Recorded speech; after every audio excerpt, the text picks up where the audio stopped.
Hi hello வணக்கம் மக்களே. So ரீசெண்டாக வீடியோ போட்டதுக்கு எல்லோரும் நிறைய பேர் பாசிட்டிவ் கமெண்ட்ஸ், நிறைய பேர் அதான் சில பேர்லாம் இருக்காங்களே இந்த பேசுகிறவங்க அப்படிலாம் இருக்காங்களே.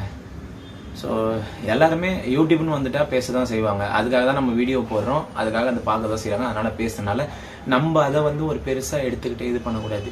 ஸோ லாஸ்ட்டாக நான் என்ன சொன்னேன்னா, இட்ஸ் ஆல் ஓவர், எல்லாமே முடிஞ்சிச்சு, இன்னும் கொஞ்சம் நாளில் எல்லாமே முடிஞ்சிடும். எனக்கும் மோனிகாவுக்கும் எந்த ஒரு பிரச்சனையும் இல்லாமல் டிவோர்ஸ் அப்ளை பண்ணிட்டோம்.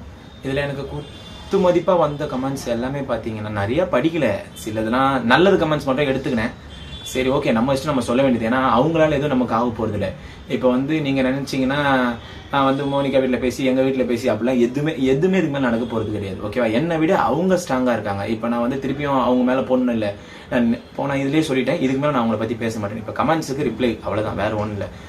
மெயின் ஃபஸ்ட்டு என்ன கமெண்ட்ஸ்னா, உங்கள் 2 பேரோட சுயநலத்துக்காக பசங்களை விட்டுட்டீங்க. இப்போ நீ ஒரு பொண்ணை பார்த்துட்டு போயிட்டா, அவள் ஒரு பையனை பார்த்துட்டு போயிட்டா, அப்போ குழந்தைங்க என்ன பண்ணணும்? நாங்கள் முன்னாடியே அதுதான் சொன்னது. நாங்கன்னு சொல்றதை விட நான் சொல்கிறது அதுதான். ஓகேங்களா? நான் என் பசங்களை எப்படி பார்த்துப்பேன்னு எனக்கு தெரியும், அவங்க எப்படி பார்த்துப்பாங்கன்னு அவங்களுக்கு தெரியும். 1000 தான் இருந்தாலும் நீங்கள் சொல்லலாம், இந்த மாதிரி உங்கள் பசங்களை நீங்கள் விட்டுற மாட்டீங்க, பார்த்துப்பீங்க அப்படின்னு. என்னதான் இருந்தாலும் அப்பா பக்கத்தில் இருக்க மாதிரி வருமா, அம்மா பக்கத்தில் இருக்க மாதிரி வருமானு கேட்குறீங்க. ரைட், இதெல்லாம் அது கேட்கும் போது எனக்கு குத்துச்சு. ஆனால் முன்னாடியே நான் அதான் நினச்சி ஃபீல் பண்ணிட்டேன். ஓகேங்களா?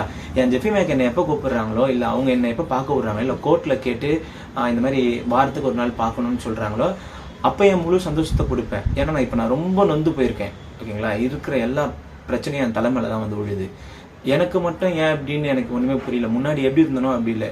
அதான் சொல்லுவாங்க தெரியுமா, நம்ம அமைச்சிக்கிறது தான் அந்த பிரச்சனைக்கு ஒரு மெயினாக இருக்குது. ஓகே, இருக்கிற பிரச்சனை இல்லாமல் எனக்கு ஒரு தனிப்பட்ட பிரச்சனை வேறு இருக்குது.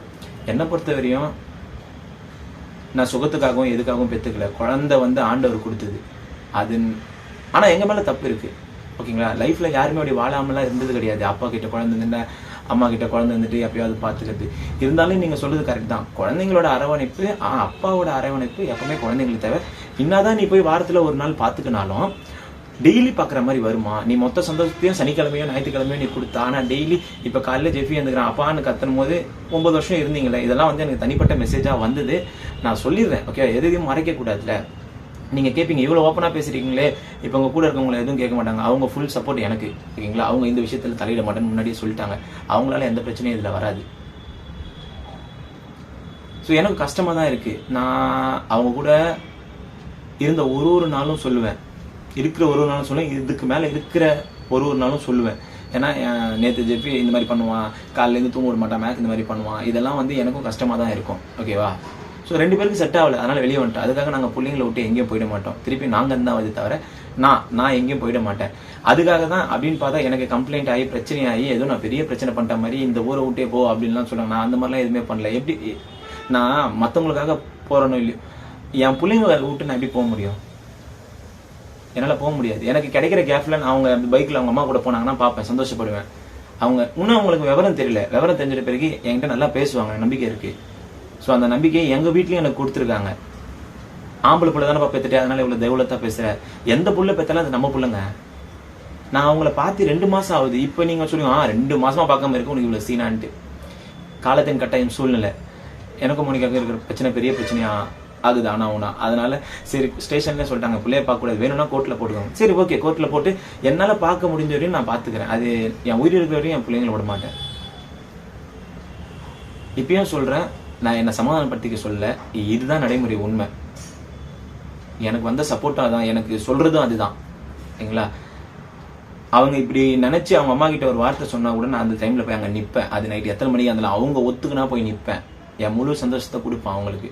ஸோ அதனால் யாரும் எதுவும் தப்பாக நினச்சிக்க வேணாம். நான் ரொம்ப பெருசாகவும் பேசுகிறேன், அப்படி பேசுகிறேன்லான்ட்டு. அது என் பிள்ளைங்க, நான் எப்பயும் விட்டு எங்கேயும் வர மாட்டேன். அவங்க வேணான்னு முடிவு பண்ணியாச்சு, நானும் வேணான்னு முடிவு பண்ணிட்டேன். எங்கள் 2 பேருக்குள்ள இருக்கிற உறவு தான் பிரிஞ்சு போச்சு தவிர பிள்ளைக்கும் அப்பாவுக்கும் இருக்கிற உறவு பிரிஞ்சு போகல. அதுவும் எனக்கு 2 பேருன்னா ரொம்ப பிடிக்கும். அது பார்த்த உங்களுக்கு தெரியும், எல்லாருக்கும் தெரியும், என் குடும்பத்துக்கு மெயினாக தெரியும். ஓகேங்களா? அப்புறம் சொல்லிட்டேன். இல்லை இதுக்கு மேலே சொல்லணும்னா அவங்க தான் எனக்கு மெயின். ஓகேங்களா? இது எல்லாருக்குமே தெரியும். இது தெரிஞ்சு திருப்பி அதே சொல்ல தேவை. ஏன்னா குழந்தைங்க நான் விட்டுற முடியாது. அதோட பெரிய பாவம் நான் ஆல்ரெடி நான் பண்ணது பெருசு. ஓகேங்களா? அதுக்கே நான் நிறைய தடவை அனுபவிச்சிட்டேன். ஸ்டில்லாவும் அனுபவிச்சுன்னு தான் இருக்கேன். அதனால அவங்கள விட்டு நான் எங்கேயும் போயிட மாட்டேன். அவங்க கன்சியூமர் நேரம் அவங்க கூப்பிட்டாங்கன்னா நான் போவேன். அவங்களுக்கு அப்பான்ற ஒரு ஸ்தானத்தில் நான் நிற்பேன். இதுதான் என்னோட லாஜிக். இதை நான் வந்து சும்மா வீடியோக்காக பேசணும்னா எனக்கு அவசியமே கிடையாது. அவங்க என் புள்ள. சரி, ஓகே. அடுத்து நீங்கள் நல்ல கப்புள்ஸ். உங்களை நான் முதல்ல டிக்டாக்ல தான் பார்த்தேன். எனக்கு ரொம்ப பிடிச்சிருந்தது. நீங்கள் தான் ஃபஸ்ட்டு ஆரம்பிச்சிங்க. அதில் எவ்வளோ சண்டை போட்டீங்க. மோனிகா அழுதா, நீங்கள் அப்பயும் மோனிகா விட்டு போல, மோனிகா உங்களை விட்டு போல, எவ்வளோ யூடியூப்ல அசிங்கப்பட்டீங்க. திருப்பி ஒன்றா தான் இருந்தீங்க. திருப்பி யூடியூப்ல என்டர்டைன் பண்ணீங்க. எங்களுக்காக நாங்கள் கேட்ட வீடியோஸ்லாம் பண்ணி கொடுத்தீங்க. இப்போ என்ன இப்படி ஆயிடுச்சு? பிரச்சனை நடந்து 8 மாதம் 9 மாதம் ஆக போகுது. இப்பயும் கேட்குறாங்க, உண்மையிலேயே மோனிகா விட்டு பிரிஞ்சிட்டீங்களான்னு. நாங்கள் பிரிஞ்சு ரொம்ப நாள் ஆகுது. ஆனால் இப்போதான் அது முடிவுக்கு வந்தது. அதுதான் சொல்ல நேற்று வந்தது. ஓகேங்களா? எங்களுக்கும் அவங்களுக்கும் எந்த பிரச்சனையும் இல்லாமல் மோனிகா லாஸ்ட்டாக சொன்னது. இப்போ நான் கூட அந்த பழி என் மேலே கூட இப்போ நான் போட்டுப்பேன். வந்து நாங்கள் அடித்தது, அவங்கள நான் அடித்தனால தான் எனக்கு அவ்வளோ பெரிய பிரச்சனை. ஓகேங்களா? ஸோ இதை நான் திருப்பி இதுலேருந்து கிளறலாம். எதுக்காக வந்தீங்க? அவங்கள நாங்கள் அடித்தோம், எங்கள் வீட்டாண்ட வந்து அடித்தாங்க, பேடை பிடுங்க. ஓகே, இதெல்லாம் விட்டுருங்க. ஸோ 2 பேர் சைட்லையும் தப்பு இருந்தால் தான் அவங்களும் வந்து சண்டைக்கு வந்தாதான் நாங்களும் வந்து சண்டைக்கு போக முடியும். இப்போ அவங்க வீட்டில் தூங்கினுக்கிறவங்களை எழுப்பி வந்து எங்களால் அடிக்க முடியாது. ஓகே, ஃபுல் டீட்டெயில்ஸ் வந்து அவங்க சொல்லலை. இந்த மாதிரி நார்மலாக சொல்லி முடிச்சிட்டாங்க. அதனால எனக்கு அது தேவை கிடையாது. ஓகே, தப்பு திருப்பியும் எங்கள் மேலே போட்டுக்கிறோம். நாங்கள் எங்கள் சைடில் தப்பு இருக்குது. ஓகேங்களா? நாங்களாம் வீட்டில் எல்லாம் போய் அடிக்கல. அதை விட்டுருங்க, முடிஞ்சு போச்சு. இதுக்கு மேலே யார் நினைச்சாலும் எதுவும் மாற்ற முடியாது. எங்களுக்கு மாற்றிக்கவும் தேவையில்லை. மெயினாக எனக்கு மாற்றிக்க தேவையில்லை. நான் ஒரு சுயநலவாதியாகவே இருந்துட்டு போகிறேன். எனக்கு ஒன்றும் பிரச்சனை கிடையாது. ஸோ நான் நினைச்சு ஃபீல் பண்ணதை விட இப்போ அவங்க ரொம்ப நல்லா இருக்கிறாங்க. என்னை பொறுத்த வரையும் ஹாப்பியாக இருக்கிறாங்க. இன்னைக்கு காலையில் கூட ஃபோன் பண்ணாங்க, பேசினாங்க, மெசேஜ் பண்ணாங்கன்னு நினைக்கிறேன். நம்ம டிவோர்ஸ்க்காக எப்போ வரீங்க? கேஷ் ரெடி பண்ணிட்டீங்களா? இல்லைம்மா, இன்னும் 2-3 நாள் டைம் கொடுங்க, ரெடி பண்ணிடுறேன். ஸோ அவங்க ஏதோ பேசினாங்க, நான் அதெல்லாம் எதுவும் கேட்டுக்கல. ஓகே, பிரச்சனைன்னு வந்துட்டா அதை எப்படி ஃபேஸ் பண்ணி வெளியே வர்றது தான் எனக்கு வந்து இப்போ இருக்கிற எனக்கு அந்த மைண்டு ஓடிட்டு இருக்கு. எனக்கு என்ன பேசுறதுனே தெரியல. ஏன்னா எவ்வளோ ப்ராப்ளம் பண்ணிட்டேன். எனக்கு அதெல்லாம் ஒரு இதுவாக தெரியல. எனக்கு மோனிகான்றது அவங்களது வந்து ரொம்ப ஒரு பெருசாக தெரியுது. எனக்கு மேனேஜ் ஈஸியாக பண்ணிவிடுவேன். ஆனால் எனக்கு வேணாம், சரி எதுக்கு இந்த பிரச்சனை நம்ம போய் விழுந்துட்டே இருக்கணும் அப்படின்ட்டு. ஜெய்சன் இப்படி பேசுகிற பையனே இல்லைல்ல. என்ன பண்ணுறது? சூழ்நிலை நம்ம மாற்றிக்கிட்டாதான் நம்ம லைஃப் நல்லா இருக்கும்னு வந்து தெரிய வரும்போது நம்ம திருப்பியும் நோயின்னு வந்தால் நல்லா இருக்காது. ஸோ அதை வந்து மற்றவங்களும் புரிஞ்சுப்பாங்க, யார் நோயின்னு இருக்காங்களோ. ஸோ ஒன்றும் பிரச்சனை இல்லை.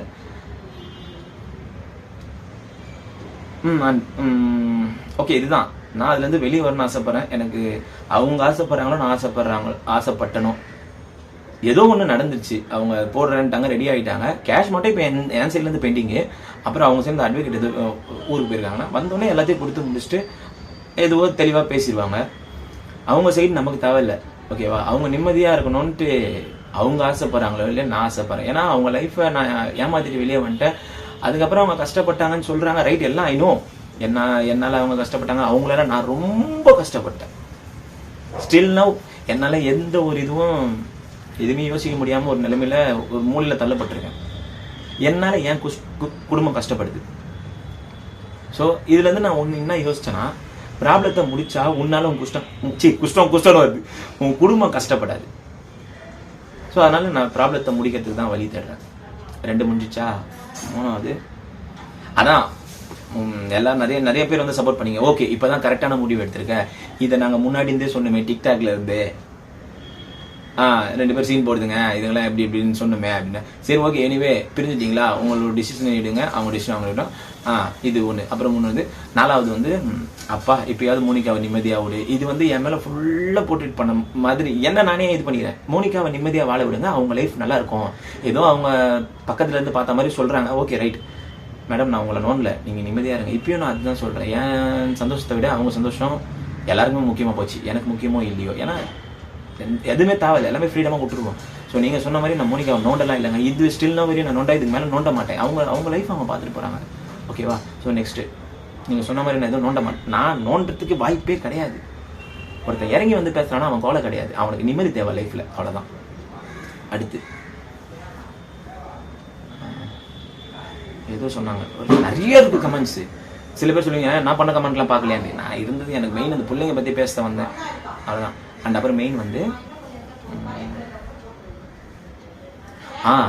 நீ பண்ண தப்பை சுட்டி காட்டுறதுக்கு, அதான் அதை மறைக்கிறதுக்காக மோனிகா மேலே பிளேம் பண்ணி இப்போ நீ அவளை இந்த நிலைமைக்கு வந்து வச்சிருக்க. இதே நீ அவளை விட்டு போகலன்னா அவள் இந்த மாதிரி பண்ணியிருப்பாளா அப்படின்ட்டு. ஸோ எல்லாருக்குமே வந்து ஒரு அந்த கேள்விதான். ஓகேவா? நான் இப்போ அவங்கள வந்து வேற ஒருத்தவங்களை எடுத்துக்கோ, இதெல்லாம் நமக்கு தேவையில்லை. நான் ஏன் செய்யணும்னு சொல்லிடுறேன். எனக்கு செட் ஆகலை, நான் வெளியே வந்துட்டேங்க, அதனால் நான் எதுவும் பண்ண முடியாது. அவங்களுக்கு செட் ஆகுதுன்னு வேற ஒருத்தவங்க போடுவாங்க. எனக்கு அது பிரச்சனையே இல்லைங்க. உங்களுக்கும் அது பிரச்சனையே கிடையாது. அது அவங்க லைஃப், அவங்க பார்த்துக்கிறாங்க, அவங்க லைஃபு. ஸோ அவங்க வந்து நான் இப்படி தான் இருக்கணும் அப்படின்னு அவங்க நினச்சி வாழ்கிறாங்கன்னா அது அவங்க இஷ்டம். நான் வெளியே வந்தனால அவங்க அஃபேர் இதெல்லாம் வந்து சொல்லிக்க முடியாத ஒரு விஷயம். இதெல்லாம் ஏன் அவங்க தனியாக கூட இருந்திருக்கலாம். என்ன நான் சொல்லி தான் அவங்க தனியாக இருக்கணும்னு அவசியம் கிடையாது. அவங்களும் சின்ன பொண்ணுல அவங்களுக்கும் லைஃப் இருக்குல்ல. ஸோ அதனால் அவங்க பார்த்துக்கிறாங்க. இதில் வந்து நான் வெளியே வந்தனால தான் அவங்க இது பண்ணேன்னா நான் நடுவில் போய் கேட்டேனே அப்போ இதெல்லாம் சொன்னீங்க பார்த்தீங்களா, இதான் நான் பேசினா திருப்பி எதனா பேசிகிட்டே இருக்கும். அது நமக்கு தேவையில்லாத அந்த பிரச்சனையே நமக்கு வேணாம். அது கொஸ்டின்ஸ் மட்டும் பதில் சொல்லிட்டு போயிரு. இதான் 5வது கொஸ்டின். அதான் அதுக்கப்புறம் நிறைய கொஸ்டின் வந்துச்சு. இந்த மாதிரி தப்பு பண்ணிட்டீங்க ப்ரோ, ஒரு நல்ல லைஃப் விட்டு வந்துட்டீங்க, மோனிகா அவ்வளோ பாசமாக பார்த்தாங்க, வீடியோஸ்லாம் அப்படி போடுவீங்க, அந்த மாதிரிலாம் நிறைய சொல்லியிருந்தாங்க. இந்த மாதிரி 6 கொஸ்டின். அப்புறம் 7வது கொஸ்டின், என்னதான் அந்த பொண்ணு மேலேயே தான் மோனிகாவே உன் மேலே கம்ப்ளைண்ட் கொடுத்து உன்னை ஜெயிலில் தள்ளியிருந்தாலுமே நீ எல்லாத்தையும் அனுசரித்து போயிருக்கணும். ஏன்னா மோனிகா தான் வந்து உன்னை இந்த நிலைமைக்கு வந்து நிப்பாட்டினா. யூடியூப் இருந்தனால தான் இந்த நிலைமைக்கு வந்தோம். அவங்க என்ன நிப்பாட்டல, யூடியூப்னால தான் வந்து இந்த நிலைமைக்கு வந்தோம். ஓகேங்களா? யூடியூப் இல்லைன்னா நான் அழகாக மாதம் ஒரு 20,000 சம்பாரிச்சுன்னு இருந்தேன். இப்போ அதுவும் போச்சு. எனக்கு உள்ள கேஸ் சர்டிஃபிகேட் அதுவும் போச்சு. இப்போ நான் இந்த நிலைமைக்கு நான் தள்ளப்பட்டிருக்கேன்னா அதுக்கு காரணம். ஸோ அதனால் இது 7வது கொஸ்டினா. அந்த மாதிரி ஒரு 1000 கொஸ்டின் இன்னும் நிறையா இருக்குது. வீடியோ பெருசாக போகும். நான் அதனால தான் வீடியோவே என்ன சொல்கிறது, பேசினா ரொம்ப பேசுவோம் தான் பேசலை. ஸோ மக்கள்கிட்ட ஒன்று சொல்லிக்கிறேன், முழுசாக 2 பேருக்கும் சப்போர்ட் பண்ணுறதா தான் பண்ணுங்கள். கடமைக்குன்னு ஏதோ ஒன்று டைப் பண்ணோம், மெசேஜ் பண்ணோம் அப்படின்னு பண்ணாதீங்க. நான் ஓப்பனாகவும் வெளிப்படையாகவும் சொல்லிட்டேன். எனக்கு சப்போர்ட் பண்ணவங்களே என்கிட்ட வந்து எனக்கு சப்போர்ட் பண்ணிட்டாங்க. சரி ஓகே, பேசி முடிச்சிட்டியா, முடிஞ்சிச்சா, பிரச்சனையை விட்டு இது மாதிரி நீயும் மோனிகா கிட்ட போகாத. அப்புறம் வந்து உன் உடம்பை பார்த்தாலே தெரியுது இப்போ நீ ரொம்ப கஷ்டப்படுற. இது ஒரு கொஸ்டினா. அடுத்து ஒரு கொஸ்டின், ப்ரோ நீங்கள் இன்னும் மோனிகாவை மறக்கல ப்ரோ, அதனால தான் ப்ரோ இவ்வளோ உங்களுக்கு நீங்கள் பேசும்போது ஒரு மாதிரி ஷிவரிங்காக பேசுகிறீங்க. இதெல்லாம் எப்படா நோட் பண்ணுறீங்க? நான் அதுக்காகலாம் இல்லைடா. நான் ஒரு தனிப்பட்ட விஷயத்தில் பாதிப்படைஞ்சிருக்கேன். எனக்கு ஒரு தனிப்பட்ட விஷயத்தில் ஒரு பிரச்சனை. ஒரு நிமிஷம், உங்களால் தான் பழைய வீடியோவில் வந்து சவுண்டு அதான் போ பழைய வீடியோவில் பார்க்க ஒரே காக்கா சவுண்டாக இருக்குது. ஸோ எனக்கு நானே அது வர வச்சனால தான் நான் கொஞ்சம் ஒரு மாதிரி படப்படன்னு இருந்தனால தான் என் உடம்பு போனதுக்கு காரணம் அதான். அப்புறம் அது இன்னொன்று கேட்டிருந்தீங்க, மோனிகா கிட்டே இருக்கும்போது உங்களை அப்படி வச்சுக்கிட்டாங்க, நீங்கள் நல்லா என்ன சொன்னீங்க, ஒரு மாதிரி பார்க்கவே ஒரு மாதிரி இருந்தீங்க, இப்போ பார்க்கவே ஒரு மாதிரி டல்லாக இருக்கீங்க. இந்த தப்பு மோனிகாவிலையும் கிடையாது, யாராலையும் கிடையாது. என்னால் என் உடம்பு நானே வருத்திக்கிறேன். எனக்கு ஒரு இப்போது எல்லாருக்குமே ஒரு பிரச்சனை இருக்கும்போது அவங்க என்ன பண்ணுவாங்க, சாப்பிட மாட்டாங்க, தூங்க மாட்டாங்க, எங்கேயும் வெளியே போக அந்த மாதிரி இருந்தால் எல்லாருக்கும் உடம்பு கொஞ்சம் டீட்டெயில் ஆக தான் செய்யும். ஸோ அந்த மாதிரி எனக்கு ஒரு பிரச்சனை, ரொம்ப பெரிய பிரச்சனை. அதனால் என் கஷ்டத்தை நான் எப்படி சொல்லிக்கிறேன்னு தெரியாமல் என்ன பண்ணுறது, ஏன்னா நானே வருத்திக்கிறேன். அதனால தான் இப்படி இருக்குன்னு தவிர யார் மூலியமாகவும் நான் அப்படிலாம் கிடையாது. எனக்கு ஒரு பிரச்சனைனால அப்படியா இருந்தேன்.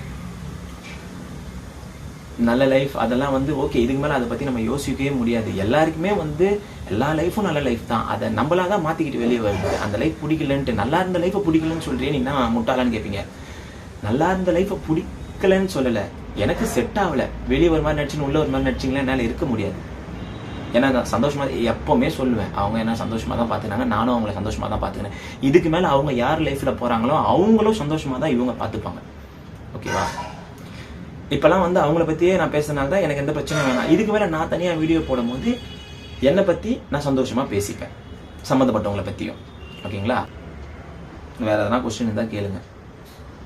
அதே மாதிரி யாரும் என்னோட ஸ்டோரி எடுத்து அவங்களுக்கு அனுப்பவும் தேவையில்ல, அவங்களோட ஸ்டோரி எடுத்து எனக்கும் அனுப்பவும் தேவையில்ல.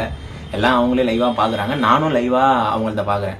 ஸோ இதுக்கு மேலே நான் அவங்கள பற்றி வீடியோ போட்டுக்கின்னு என்னை பற்றி அவங்க வீடியோ போட்டுன்னு நான் வந்து சொல்லிட்டேன், என்னை பற்றி வீடியோ போட்டுக்கோங்கன்னு சொல்லிட்டேன். ஆனால் லாஸ்ட்டாக பேசினதான், உன்னை பற்றி நான் எதுவும் வீடியோ போட மாட்டேன். ஏன்னா அந்த அவங்க சொன்னாங்களே சோ அண்ட் ஸோ, அவங்களே அவங்களும் பேசினாங்க. பேசி இந்த மாதிரி உங்களை பற்றி எதுவும் வீடியோ போட மாட்டாங்க, இந்த டிவோர்ஸ்க்கு மட்டும் வந்து சைன் போட்டு இந்த கேஷ் கொஞ்சம் கொடுத்துருங்க அப்படின்னாங்க.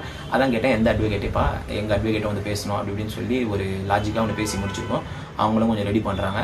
ரெடி பண்ணி பிரச்சனையை சுமூகமாக முடிக்கிறது தான் என்னோட வேலை. திருப்பி நோயின்னு சண்டை போகிறதுக்கே எனக்கு பிடிக்கல. அசிங்கமாக இருக்குது எனக்கு ரொம்ப. நினச்சி பார்த்தீங்களா, வாழ்ந்ததை நினச்சி பார்த்தீங்களா, அப்படி என்டர்டெயின் பண்ணீங்களே, இதெல்லாம் வந்து எனக்கு நிறைய பர்சனல் மெசேஜஸ். என்னை இன்ஸ்டாவில் ஃபாலோ பண்ணுங்கள் அப்படின்லாம் நான் எதுவும் சொல்லலை. நீங்கள் வந்து கேட்குறீங்கன்னா எல்லாருமே, எங்கள் வீட்டில் கூட கேட்டேன், எல்லாருக்கும் ரிப்ளைலாம் பண்ணுவீங்களா, செலிபிரிட்டி தானே அப்படின்னு.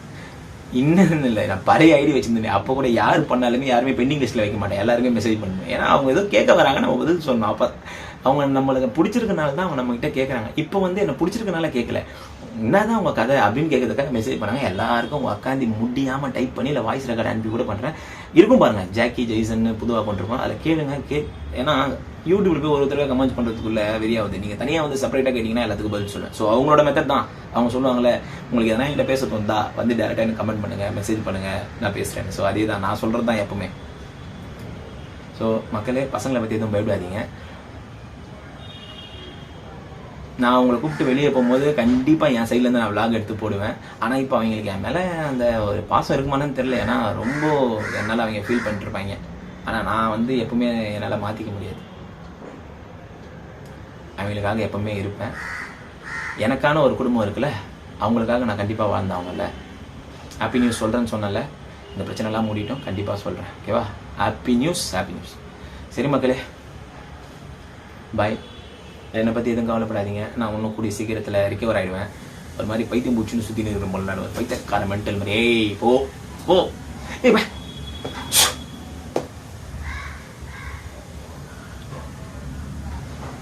இது எப்படி தான் இருக்கு? நாங்களே பிரச்சனை ஸ்டார்ட் பண்ணி இப்போ நாங்கள் 2 பேர் வந்து எல்லா பிரச்சனையும் முடிச்சுக்கிற மாதிரி ஆகிட்டு உங்களுக்கும் எங்களுக்கும் சண்டை வர மாதிரி ஆகிப்போச்சு. அதனால வேணாம், அந்த ஒரு எதுவுமே வேணாம். அவ்வளோ பெரிய பிரச்சனையே ஈஸியாக முடிக்க போகிறோம். நாங்கள் நம்மளுக்குள்ளே எதுக்கு ஒரு பேச்சுவார்த்தை, அதுதான் அந்த சண்டை சச்சரவுலாம் எதுக்கு அப்படின்ட்டு. சரி, ஓகே. இதுவரையும் நான் வந்து யூடியூப்பில் வந்து ஒரு பர்சனல் விஷயத்த நான் சொன்னதே இல்லை. இப்போ சொல்கிறேன். என் ஒய்ஃப் பேர் கேத்ரின். ஓகேங்களா? நீங்கள் இதை கேட்டு என்ன நீங்கள் வந்து என்ன சொன்னாலே எனக்கு ஒன்றும் பிரச்சனை கிடையாது. பார்த்துக்கலாம். பாய். லவ் யூ மக்களே. லவ் யூடா ஜிஃப் மேக்.